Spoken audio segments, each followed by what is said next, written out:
বুধবার সকালে পূর্বস্থলী 2 নম্বর ব্লকের পিলা পঞ্চায়েতের লতিপুর এলাকায় একটি বিল থেকে বান্ডেল বান্ডেল আধার কার্ড উদ্ধার। বিলের পানা পরিষ্কার করার সময় আধার কার্ড উদ্ধারের ঘটনায় চাঞ্চল্য।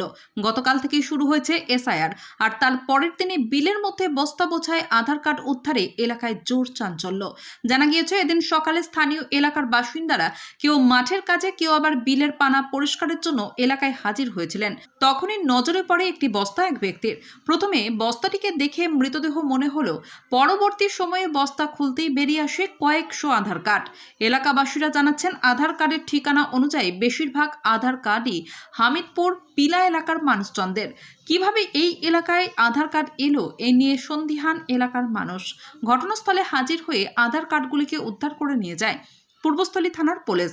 আধার কার্ড উদ্ধার নিয়ে শুরু হয়েছে রাজনৈতিক চর্চা। এই প্রসঙ্গে বিজেপির 3 নম্বর মণ্ডলের সাধারণ সম্পাদক দেবব্রত মণ্ডল তিনি বলেন, গতকাল থেকে এসআইআর শুরু হয়েছে, তার মধ্যেই এই আধার কার্ড উদ্ধার নিশ্চয়ই রহস্য রয়েছে। দলের উপরে নেতৃত্বকে জানাবো। ঘটনাস্থলে হাজির হয়ে তৃণমূল বিধায়ক তপন চ্যাটার্জি তিনি জানান, কারাই আধার কার্ড ফেলে দিয়ে গেছে তা জানি না, তবে দেখে মনে হচ্ছে আধার কার্ডগুলি ডুপ্লিকেট। আগে 500 থেকে 700 টাকার বিনিময়ে আধার কার্ড হতো, সেগুলি বন্ধ করা হয়েছে। আগের আধার কার্ডগুলিকেই কেউ ফেলে দিয়ে গেছে বলে মনে হচ্ছে। তবে এসআইআর এর জন্য বিজেপির ঘাড়েই দোষ চাপিয়েছেন তিনি। আজকে দেখা যাচ্ছে যে 3 বস্তা মতো আধার কার্ড উদ্ধার হয়েছে। বিল বলতে এই বিলটা তো সেই সময় আমি কাটিয়েছিলাম, কাটিয়ে গভর্নমেন্টকে প্রজেক্ট করিয়েছিলাম।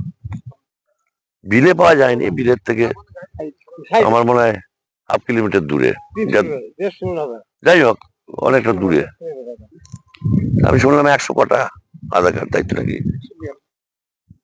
এখন ব্যাপারটা আধার কার্ডের ব্যাপারটা আমরা জানি, এর আগে কেউ 500, কেউ 700, কেউ 800 নিয়ে আধার কার্ড করতো। তারপর তো আমরা বারবার করে বলার পর পোস্টাল হতো।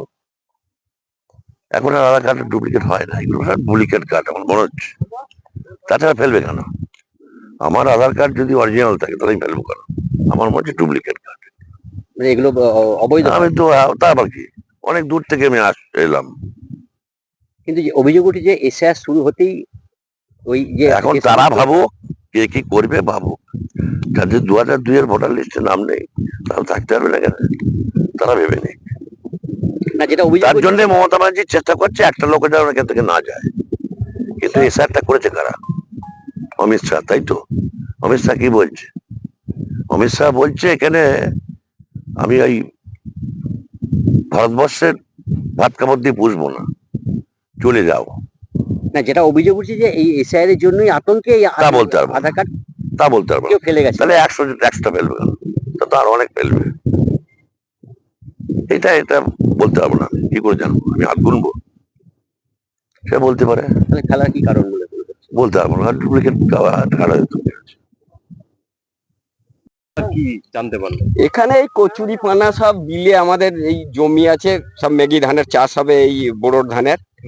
এই চাষের জন্য জমি আমরা সব আমাদের সব লেবাররা সব ইয়ে পরিষ্কার করতে এসেছিল।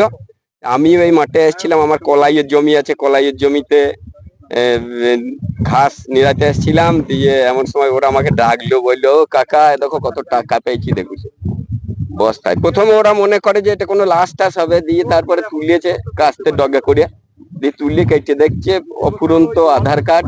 আর 2-3 বস্তা বিলে পড়ে রয়েছে মাঝের দিকে, সেখানে সাপের ভয়ে আমরা ছেলেগুলো তুলতে পারিনি, লেবার গুলো। দিয়ে তারপরে খবর পেলাম, খবর পাওয়ার পরে আমাদেরই পাড়ার ছেলে রানু ওষুধের দোকান আছে মেডিসিনের, ওনাকে জানালাম। দিয়ে উনি তারপরে আসলো এখানে। দিয়ে বস্তায় ওই আধার কার্ড কতগুলো বস্তা পাওয়া গেছে? মোটামুটি 3 বস্তা ধরে রাখো। কত বস্তা উদ্ধার করা? 1 বস্তা উদ্ধার করেছি, আর 2 বস্তা পাইনি। সে বুড়া সাপের ভয়ে আমরা যেতে পারিনি ওখানে, জলে ডুবে গেছে। জলে ডুবে গেছে। হ্যাঁ। কি নাম আপনার? আমার নাম লক্ষণ মন্ডল।